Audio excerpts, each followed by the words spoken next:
इस नहीं है, ये जो है निर्णय देते हैं, न्याय नहीं देते हैं। और ऐसे न्यायाधीश के पिछवाड़े पर 10 लात मारना चाहिए, एक गिनना चाहिए।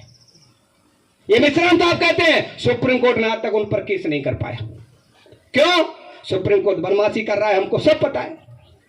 अभी आप देख लीजिए, हम लोगों ने आदरणीय वामन मिश्राम साहब के कारण ईवीएम में वीवीपैट लगी, और वीवीपैट लगने से चुनाव 8 अक्टूबर 2013 का फैसला है कि ईवीएम से निष्पक्ष पारदर्शी चुनाव नहीं हो सकता है। लेकिन अभी सुप्रीम कोर्ट ने कहा ईवीएम में कोई गड़बड़ी नहीं होती है और वीवीपैट की कोई काउंटिंग नहीं होगी। इतने दिनों से हम लोगों ने 31 जनवरी को लाखों लोगों का मोर्चा लेकर गए चुनाव आयोग को, सुप्रीम कोर्ट को सुनाई नहीं दे रहा था। अभी चुनाव आयोग ने और सुप्रीम कोर्ट ने और भारत की सरकार जो बीजेपी की है, इन सब लोगों ने मिलकर सुप्रीम कोर्ट से बदमाशी कराई और कहा हम वीवीपैट की काउंटिंग नहीं कर सकते।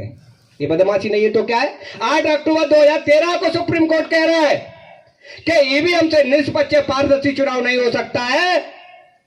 अभी चुनाव आयोग कह रहा है ईवीएम में गड़बड़ी नहीं होती। इसका मतलब है सुप्रीम कोर्ट भी बदमाशी कर रहा है, चुनाव आयोग कर ही रहा है, सुप्रीम कोर्ट भी बदमाशी कर रहा है। साथियों, कहने का मतलब यह है कि ये सारी समस्या पूरे देश भर में निर्माण हो रही है और इन समस्याओं का मूल कारण एक ही है कि हम लोग संगठित नहीं है। हम लोगों को संगठन की जरूरत है। आज आरएसएस सबसे बड़ा संगठन है, बहुजनों का सबसे बड़ा संगठन वामसेव है। वो दुश्मनों को बनाने का शासक काम कर रहा है, हम लोग बहुजनों को शासक बनाने का काम कर रहे हैं साथियों।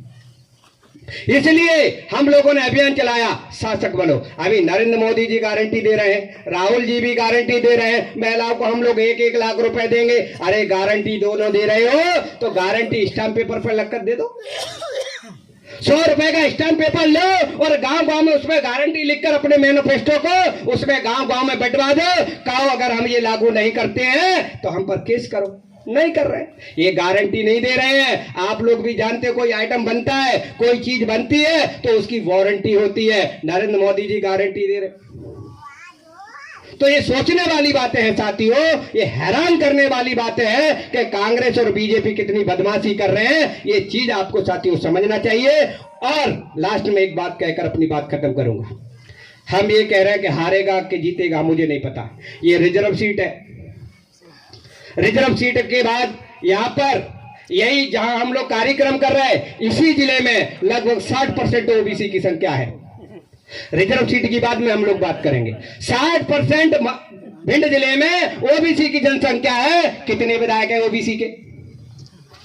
लार चुटिया वाले, बेंगाव चुटिया वाले, अटेर चुटिया वाले, एक सामान्य वर्ग का बीजेपी का ही, वो भी कहां से? भिंड से। एक रिजर्व सीट है। बताओ ओबीसी कहां चला गया? हम लोग पिछलगू बने बैठे रहेंगे? हम लोगों को गुलामी का एहसास नहीं है बिल्कुल भी। हम लोग कांग्रेस बीजेपी में दरी बिछाने का काम कर रहे हैं और उस पर हम लोग गर्व कर रहे हैं। हाँ, हम जो है बीजेपी के साथ है, हम जो है कांग्रेस के साथ है। अरे ऐसे जो दलाल आपको बेचने का काम कर रहे हैं, उन दलालों के पिछवाड़े पे लात जब तक आप नहीं मारोगे, आपके बच्चों का भविष्य सुधर नहीं सकता है। आपको ये करना पड़ेगा और नहीं करोगे दरी बिछाते रहो और दरी बिछाते रहोगे। आपका फैसला करने का जो फैसला कर रहा है वो कोई और कर रहा है। बड़ी गंभीर बात है कि हम लोग भिंड में बैठे हैं, 60% हिस्सेदारी है, एक भी हमारा विधायक नहीं है। कितने हम लोग लायक लोग हैं। और खास करके जिस क्षेत्र में अटेर क्षेत्र है, इस अटेर क्षेत्र में आज तक आजादी से लेकर एक भी विधायक नहीं बन पाया।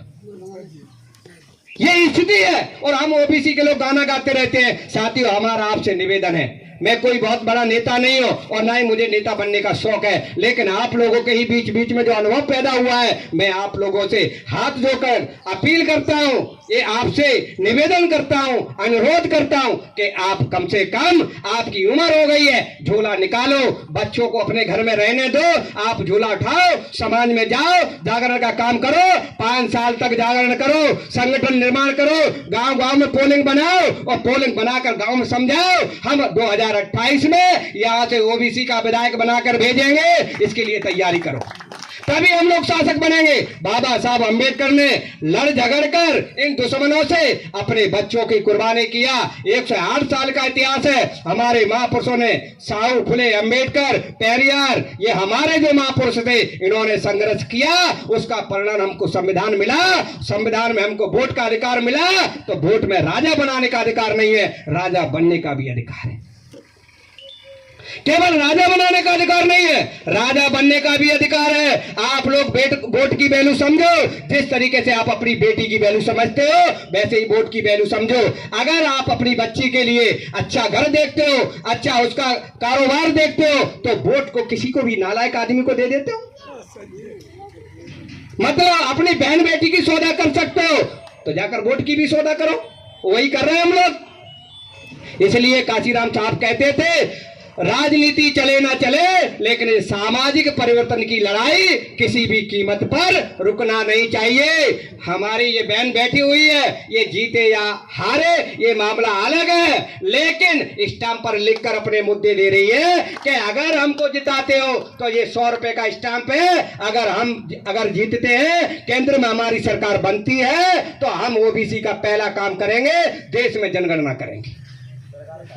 ये हम कह रहे स्टाम्प लिख कर दे रहे हैं हम लोग, आप लोग। इसलिए साथियों आपसे निवेदन है, हारेंगे जीतेंगे वो बात अलग है, कम से कम हम अपनी औकात बता दें कि आपने हमको टिकट नहीं दिया, कोई बात नहीं है। इसका उदाहरण आपके बगल में मुरैना लगा हुआ है, देख लीजिए, तीनों के तीनों सामान्य वर्ग के लड़ रहे हैं, और वहां देख लीजिए 65 से 70% ओबीसी के हैं, जिसमें 4.5 लाख कुशवाहों के वोट है।